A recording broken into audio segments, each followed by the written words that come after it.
अरे माँ और बाबूजी को नहीं बता सकते थे तो क्या हुआ, मुझे ही बता देते। अब क्या करूं, सब कुछ इतनी जल्दबाजी में करना पड़ा कि मुझे तुम्हें बताने का समय ही नहीं मिला। चलो कोई बात नहीं, शादी मैंने ऐसे ही कर ली, लेकिन मैं रिसेप्शन पार्टी बहुत अच्छे से करूंगा। उसमें तुम अपने सारे अरमान निकाल लेना मेरी प्यारी बहना। हाँ हाँ क्यों नहीं, आखिर मेरी भाभी आई है, एक लौते भाई की इकलौती भाभी।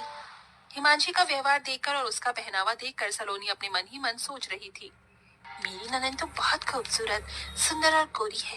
काश कि मैं भी इतनी गोरी और सुंदर होती तो अच्छा होता, लेकिन मैं अपनी ननद की जैसी नहीं हूँ, मेरा रंग सांवला है।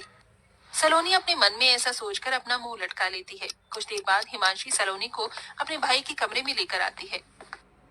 भाभी जी, आपको अगर किसी भी चीज की जरूरत हो तो मुझे बता देना, मैं यहीं पर हूँ, आवाज लगा देना, मैं आ जाऊंगी और आपकी मदद करवा दूंगी।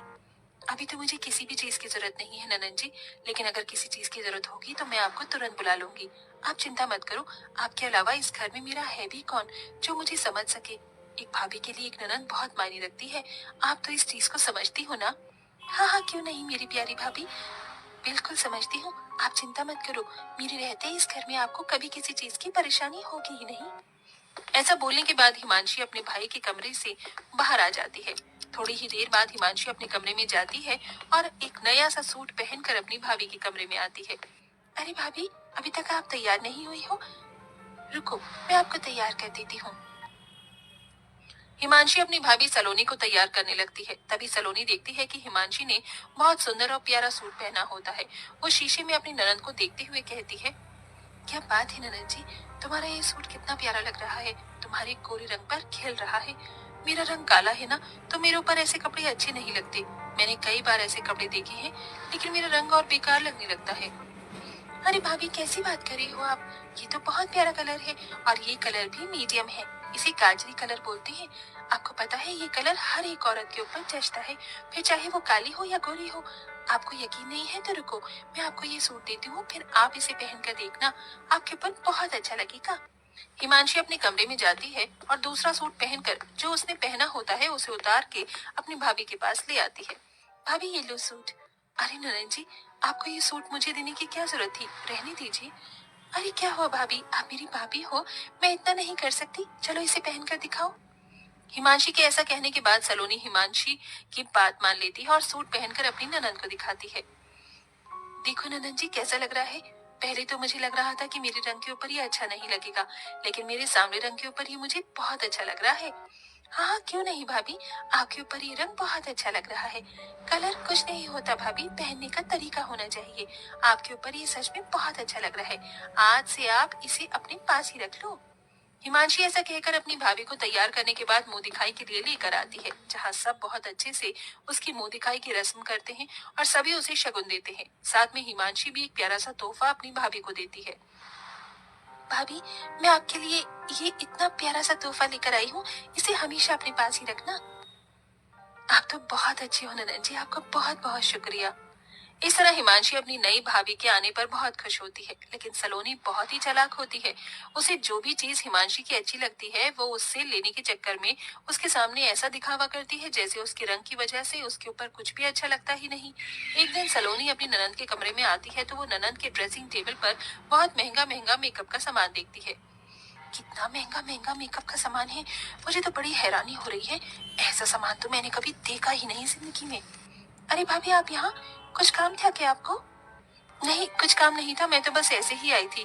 वैसे ननन जी आपके कमरे में ड्रेसिंग टेबल पर ये इतना महंगा महंगा मेकअप का सामान, वैसे तो मैं भी सोचा करती थी कि मैं मेकअप करूंगी, लेकिन मेरा रंग सांवला है इसलिए मेरे रंग पर पता नहीं मेकअप खिलेगा या नहीं। अरे भाभी आप भी ना कैसी बातें करती हो और सोचती हो, ऐसा कुछ नहीं होता, मेकअप हर चेहरे पर अच्छा लगता है, देखो मैं आपको करके दिखाती हूँ। हिमांशी अपनी भाभी सलोनी के चेहरे पर थोड़ा सा मेकअप करती है तो सलोनी को अच्छा लगता है। तभी सलोनी कहने लगती है, ननन जी बहुत बढ़िया मेकअप है आपके पास, काश कि मेरे पास भी होता। होने की क्या बात है भाभी जी, ये है ना, आप इसे रख लो, मैं अपने लिए और मंगा लूंगी, आपके पास रहे या मेरे पास रहे, कौन सी बड़ी बात है। सलोनी ये सुनते ही खुश हो जाती है। मेरी ननन बहुत अच्छी है, आप सच में बहुत अच्छी हो ननन जी, भगवान ऐसी ननन हर किसी भाभी को दे। ऐसा कहने के बाद सलोनी अपने कमरे में सारा मेकअप का सामान उठाकर ले आती है और उसे अपनी ड्रेसिंग टेबल पर लगाने लगती है। ननद के सारे सामान पर मेरा ही अधिकार है, मैं उनके पास कुछ नहीं छोड़ूंगी, सब ले लूंगी। मेरी दोनों बहू का इस घर में स्वागत है। अंदर आ जाओ, तुम दोनों बहुत सुंदर हो, बहुत प्यारी हो। केसरी ऐसा सोचकर अपने मन में सोच रही होती है। अब मेरी दोनों बहू आ गई हैं, इस घर को अच्छे से संभाल लेंगी, जैसे कि मैंने संभाला है। ऊपर से अब ठंड में मुझे काम भी नहीं करना पड़ेगा। जैसा मैंने सोचा था उससे भी बहुत सुंदर है मेरा ससुराल। अपना ससुराल देखकर तो मुझे इतनी खुशी हो रही है कि बस क्या बताऊं। मेरी तो सारी ठंड भी भाग गई। यहाँ तो किसी चीज की कमी ही नहीं है। सच कहूँ तो बहुत सुंदर लग रहा है ससुराल। पहले तो मैंने बहुत गरीबी देखी है, लेकिन ससुराल में किसी चीज की कमी नहीं होगी क्योंकि सब बढ़िया है। दोनों बहू के चेहरे पर मुस्कान थी। तुम दोनों बहुत थक चुकी होगी और तुम्हें ठंड भी लग रही होगी। चलो, मैं तुम्हें तुम्हारे कमरे में छोड़ आती हूँ। उसके बाद तुम्हारी पहली रसोई की रस्म करेंगे।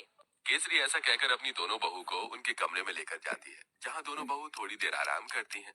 कुछ ही देर में केसरी उनके पास आती है और उन्हें पहली रसोई की रस्म के लिए बुलाती है। तुम दोनों ने आराम तो कर ही लिया होगा, चलो पहली रसोई की रस्म भी कर लेते हैं। केसरी ऐसा कहने के बाद दोनों बहू को ठंड में रसोई में छोड़कर बाहर चली जाती है। थोड़ी ही देर में फिर से वो दोबारा आती है। मुझे माफ कर देना, मैं तो तुम्हें सामान निकाल कर देना ही भूल गई, अभी देती हूँ। केसरी रसोई में आकर एक कटोरी लेती है और उसमें 6 चम्मच चीनी डालती है, 2 गिलास दूध निकाल कर रख देती है और साथ में 2 कटोरी चावल निकाल के डोंगे में रख देती है। ये रहा सारा सामान। अब तुम अच्छी सी स्वादिष्ट खीर बनाकर सभी के लिए मीठे में लेकर आ जाना। केसरी इतना कहकर रसोई से बाहर चली जाती है और दोनों बहू एक दूसरे की तरफ देख रही होती हैं।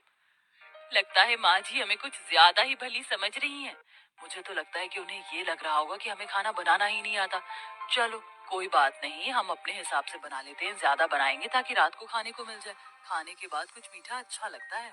इस तरह आराध्या और राधिका दूध चीनी चावल निकाल कर ज्यादा सी खीर बना लेती हैं, जिसके बाद वो खीर परोसकर घर में सभी को देती हैं। बहुत अच्छी खीर बनाई है। वैसे ठंड में खीर अच्छी लगती है, लेकिन चलो खाना तो अच्छा बनाना आता है तुम्हें। कितनी अच्छी बात है, मेरी बहू तो बिल्कुल मेरे जैसी आई है, थोड़े सामान में ही अच्छा खाना बनाना। केसरी ये सोचकर बहुत खुश हो रही होती है। वो कुछ देर बाद अपने कमरे में आराम करने चली जाती है। अब दोपहर का खाना बनाने की बारी आती है, तो दोनों बहू ठंड में रसोई में आती है। कुछ ही देर में केसरी भी रसोई में आती है। अरे इस वक्त तुम रसोई में क्या कर रही हो? माँ जी हमने सोचा कि समय पर ही दोपहर का खाना बना देते हैं। अरे दोपहर के खाने की क्या जरूरत है, सीधा शाम को खाना बनाना चाहिए ना। वैसे भी ठंड में इतनी भूख कहाँ लगती है, और इस पतीले में क्या रखा है? केसरी तब पतीले को देखती है तो उसके अंदर खीर होती है। हे भगवान, इतनी सारी खीर! तुम दोनों ने इतनी सारी खीर कैसे बना दी, जबकि मैंने तुम्हें सिर्फ 2 कटोरी चावल दिए थे, 2 गिलास दूध दिया था। अरे माँ जी, हमने ज्यादा इसलिए बना ली थी ताकि हम रात तक आराम से खीर खाते रहें। हे भगवान, तुम्हारा पेट है कि कुआं? आज के बाद ऐसा बिल्कुल नहीं होना चाहिए। जितना मैं सामान दूंगी उतना ही बनेगा। ठंड में इतना खाना कोई नहीं खाता। लेकिन माँ जी, लेकिन वेकिन कुछ नहीं। इस घर को चलाना है या घर की बर्बादी करनी है? आज से ही अपने कान में आठा लगा लो, फिर ये गलती नहीं होनी चाहिए। राम राम राम, इतनी सारी खीर देखकर कहीं आज मुझे हार्ट अटैक ही ना आ जाए। ऐसा बोलते बोलते केसरी अपने कमरे में चली जाती है और दोनों बहू ठंड में कांपते हुए एक दूसरे को देखती रह जाती हैं। फिर आती है रात को खाना बनाने की बारी। तो रात को जब खाना बनाने दोनों बहू ठंड से कांपते हुए रसोई में जाती हैं, उनसे पहले वहां केसरी मौजूद होती है। उसने पहले ही सब कुछ गिनती करके निकाला होता है। देखो बहू, ये एक बैंगन है, 4 आलू हैं, साथ में मैंने आटा निकाल कर रख दिया है। इस आटे में से केवल 10 रोटी बननी चाहिए। 2 मेरी, 4 तुम दोनों की और 4 दोनों मेरे बेटों की। ऐसा कहकर केसरी रसोई में चली जाती है। इस तरह दोनों ही बहू कंजूस सास से बहुत ज्यादा परेशान हो जाती हैं। रोटी बनाते बनाते आखिरी में 10 रोटी के बाद एक लोई रह जाती है। दोनों बहू वो भी बना देती हैं। तो इस बात पर भी केसरी उन्हें खूब सारी बातें सुना रही होती है।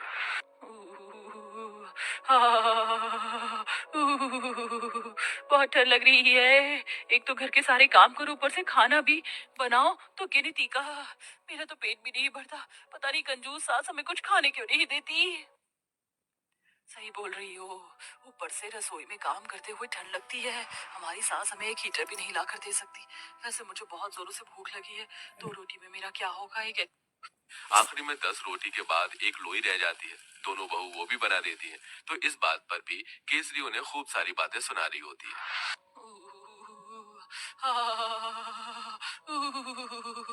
बहुत ठंड लग रही है। एक तो घर के सारे काम करो, ऊपर से खाना भी बनाओ, तो गिनती का। मेरा तो पेट भी नहीं भरता। पता नहीं कंजूस सास हमें कुछ खाने क्यों नहीं देती। Old Hindi songs have a timeless quality. New songs often follow current trends. Old songs evoke nostalgia and memories. New songs introduce fresh perspectives. Old songs feature legendary singers. New songs showcase emerging talent. Old songs have iconic melodies. New songs experiment with diverse genres. Old songs tell stories of love and life. New songs addresses modern themes. Old songs are a part of India heritage. New songs reflect contemporary culture. Old songs have stood the test of time. New songs are often instant hits. Old songs evoke emotions and sentimentality. New songs energize and entertain. Old songs feature classical and folk influences. New songs blend traditional and modern styles. Old songs are treasured for their lyrics. New songs often focus on catchy hooks. Old songs transport us to a bygone era. New songs reflect the present and future. Old songs are a source of inspiration. New songs drive current music trends. Old songs have a lasting impact. New songs are often fleeting but enjoyable. Old songs showcase legendary composers. New songs feature innovative production. Old songs are a part of India cultural fabric. New songs push boundaries and experiment. Old songs evoke a sense of tradition. New songs represent modernity and change. Old songs are cherished for their melodies. New songs are loved for their freshness. Old songs tell stories of timeless love. New songs explore contemporary relationships. Old songs feature poetic lyrics. New songs often use modern language. Old songs are reflection of India's past. New songs reflect India's present and future. Old songs have a universal appeal. New songs often target specific audiences. Old songs are a treasure trove of emotions. New songs are a reflection of current emotions. Old songs have stood the test of time. New songs make waves in the music industry. Old songs are a part of India's identity. New songs contribute to India's diverse musical landscape. Old songs evoke nostalgia and memories. New songs create new memories. Old songs are a source of comfort. New songs provide an energy boost. Old songs feature legendary duets. New songs often feature collaboration. Old songs are a testament to India's rich musical heritage. New songs showcase India's evolving musical style. Old songs are treasured for their simplicity. New songs often feature complex production. Old songs tell stories of love and nature. New songs explore various themes. Old songs have a lasting impact on listeners. New songs capture the essence of modern life. Old songs are a part of India's cultural legacy. New songs contribute to India's vibrant music scene. Old songs evoke emotions and sentimentality. New songs entertain and engage. Old songs feature iconic soundtracks. New songs often accompany modern films. Old songs are a source of inspiration for artists. New songs drive current music trends. Old songs have a timeless quality. New songs are often trendy, contemporary. Old songs are cherished for their melodies. New songs are loved for their freshness and originality. Old songs tell stories, modern themes, and relationships. Old songs feature legendary singers and composers. New songs showcase emerging talent and innovation. Old songs are a part of India heritage. New songs reflect India's evolving culture. Old songs evoke nostalgia and memories. New songs create new experiences. Old songs are a treasure trove of emotions. New songs provide a modern perspectives.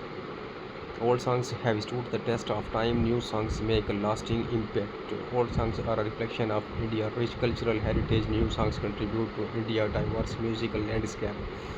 Old songs feature poetic and meaningful lyrics. New songs often focus on catchy and memorable hooks. Old songs transport us to a bygone era. New songs reflect the present and future. Old songs are a source of inspiration and comfort. New songs energize and entertain. Old songs showcase legendary composers and singers. New songs feature innovative productions and styles. Old songs are a part of India's identity. New songs represent modern India. Old songs evoke emotions and sentimentality. New songs provide a fresh perspective.